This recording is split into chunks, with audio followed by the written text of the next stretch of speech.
A história da Segunda Guerra Mundial é contada em preto e branco, o bem contra o mal. Mas existe uma guerra subterrânea, oculta por décadas de silêncio oficial e acordos de imunidade, que desafia essa simplicidade moral.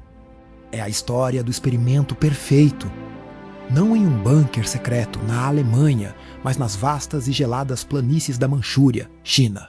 Aqui, sob o comando do exército imperial japonês, não havia campos de batalha de tanques ou infantaria. Havia laboratórios, celas de prisão e estufas cheias de patógenos. Havia a Unidade 731, a história oficial diz que essa unidade era um centro de purificação de água. A verdade é que era a maior e mais brutal fábrica de guerra biológica da história, e seus prisioneiros não eram soldados, eram marutas. O termo japonês significava toras. Os prisioneiros não eram tratados como seres humanos, mas como objetos de teste menos corpos vivos usados para medir a eficácia letal da peste bubônica, do antraz, do cólera e da pragmataria. O que aconteceu dentro da Unidade 731 não é apenas um capítulo sombrio. É uma das maiores traições à humanidade, onde a ciência foi transformada em uma arma de destruição sem paralelo, setembro de 1937. Japão estava em plena expansão imperialista, mas o alvo não era apenas território, era a supremacia biológica.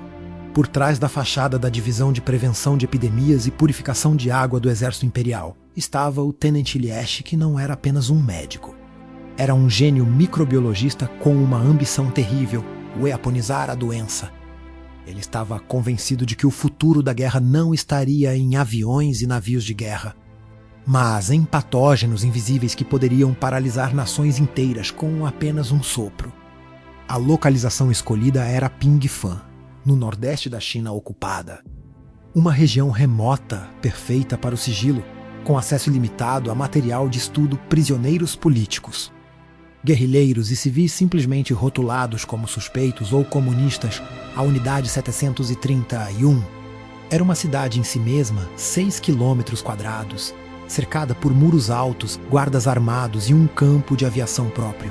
Dentro, a arquitetura era fria e clínica, projetada para a produção em massa e para o sigilo absoluto. Havia câmaras de dissecação, estufas gigantes para criar ratos portadores de pulgas infectadas, fábricas de cerâmica para produzir bombas contendo doenças, e o centro de tudo, o Bloco R, o dormitório e laboratório onde os marutas eram mantidos. Os marutas eram de todas as idades e etnias chineses, coreanos, russos e mongóis. Eles eram mantidos em condições mínimas de sobrevivência. Alimentados apenas o suficiente para que seus corpos pudessem sustentar os experimentos por mais tempo. Eles não tinham nomes, apenas números. A desumanização era o primeiro passo para o horror. Os experimentos conduzidos ali eram de uma crueldade que desafia a compreensão humana e exigiram uma ciência pervertida.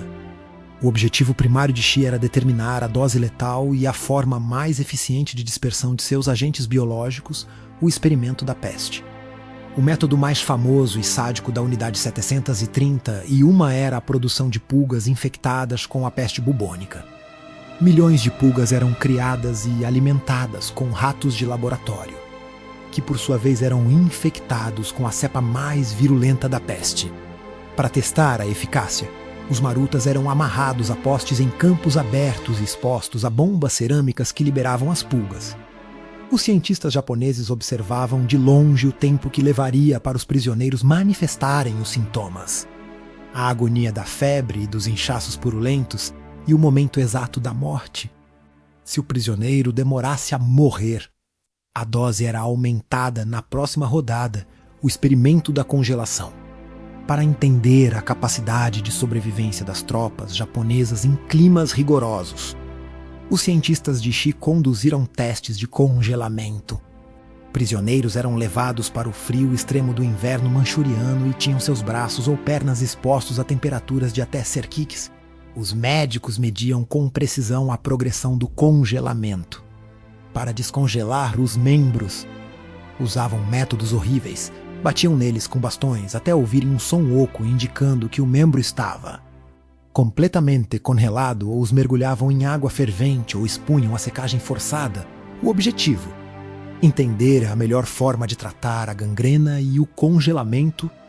Os membros que falhavam nos testes eram frequentemente amputados sem anestesia para estudar o processo de cura, a vivisseção. Talvez o mais gráfico dos crimes era a vivisseção.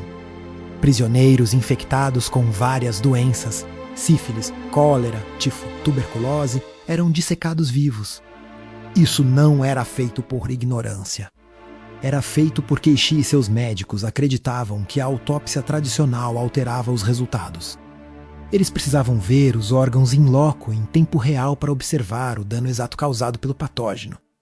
Os marutas eram abertos enquanto ainda conscientes, sem anestesia.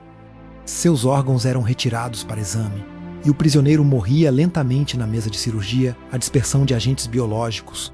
O teste final era o uso em campo de batalha.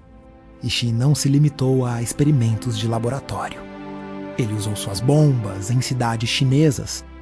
Em 1940, o exército japonês lançou bombas de cerâmica cheias de pulgas infectadas em cidades como Ningbo e Kujo. A peste bubônica varreu as populações civis. O número exato de mortos é contestado, mas as estimativas variam de 30 mil a mais de 200 mil mortes. A maioria civis, transformando o Japão na única potência a usar armas biológicas em escala massiva. Durante a Segunda Guerra Mundial, mas o horror da Unidade 731 não para por aí. Passa de suspense o que é ainda mais chocante é o destino dos cientistas responsáveis por esta atrocidade. Enquanto você processa o escopo desse crime contra a humanidade, não se esqueça de curtir, se inscrever no canal e ativar o sininho. Isso ajuda a garantir que essas histórias sombrias e cruciais não sejam varridas para debaixo do tapete da história oficial. Agosto de 1945, a guerra estava perdida. Com a iminente invasão soviética da Manchúria, o general Ishii recebeu a ordem de destruir todas as evidências. A Unidade 731 iniciou uma operação de limpeza total. O laboratório foi explodido. Milhares de ratos e pulgas infectadas foram liberados na área, causando focos de doenças nos anos seguintes. E, o mais grave, os cerca de 3.000 marutas restantes foram executados em massa. Seus corpos foram cremados ou jogados em rios para eliminar qualquer traço. O objetivo era simples: não deixar nenhuma prova viva. Os oficiais japoneses, incluindo Ishii, fugiram apressadamente para o Japão. Eles estavam certos de que seriam julgados por crimes de guerra, assim como seus compatriotas em Tóquio. Mas então, a história toma um rumo perverso de política fria nos Estados Unidos, sob pressão da Guerra Fria e da corrida armamentista. Tinha um interesse único nos resultados da Unidade 731, a União Soviética. Já estava investigando os locais e possivelmente tinha capturado cientistas menores. Para Washington, a pesquisa biológica japonesa era de valor inestimável. Ishii e seus colegas tinham dados sobre a eficácia de patógenos em humanos vivos, dados que seriam impossíveis de replicar de forma ética e que dariam aos Estados Unidos da América uma vantagem de anos em pesquisa de guerra biológica em 1946. Os americanos fecharam um acordo secreto com Ishii e sua elite de cientistas. O pacto era simples. Ishii e seus colaboradores entregariam todos os seus dados e resultados de pesquisa. Amostras de tecidos e relatórios de autópsia da Unidade 731. Em troca, o governo dos Estados Unidos da América garantiria que nenhum dos membros da unidade seria processado por crimes de guerra no Tribunal Militar Internacional para o Extremo Oriente. Em Tóquio, o acordo foi cumprido à risca. Enquanto os líderes políticos e militares japoneses foram enforcados ou presos, Shiro Ishii e seus principais médicos não apenas escaparam impunes, mas foram protegidos. Eles levaram seus segredos para a América. O relatório oficial dos Estados Unidos da América, o relatório Hooper, confirmou a escala dos experimentos e a necessidade de manter o sigilo. O valor dos dados era considerado muito maior do que o valor da justiça. A ironia é que a ciência que nasceu da Unidade 731 foi absorvida pelo complexo militar americano, influenciando o desenvolvimento do programa de armas biológicas dos Estados Unidos da América durante a Guerra Fria. O Japão, por sua vez, conseguiu enterrar o incidente 731 na história, negando ou minimizando os fatos por décadas.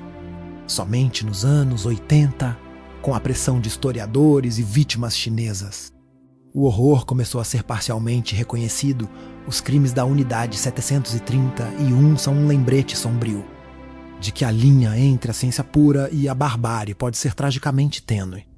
É uma história de traição tripla: a traição da ciência, a traição da humanidade pelo exército imperial japonês e a traição da justiça pelo pragmatismo político americano.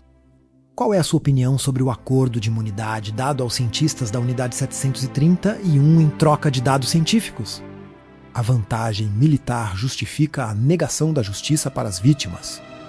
Deixe seu comentário aqui e não se esqueça de curtir, se inscrever no canal e ativar o sininho para as próximas curiosidades e batalhas do mundo da guerra. Até o próximo vídeo.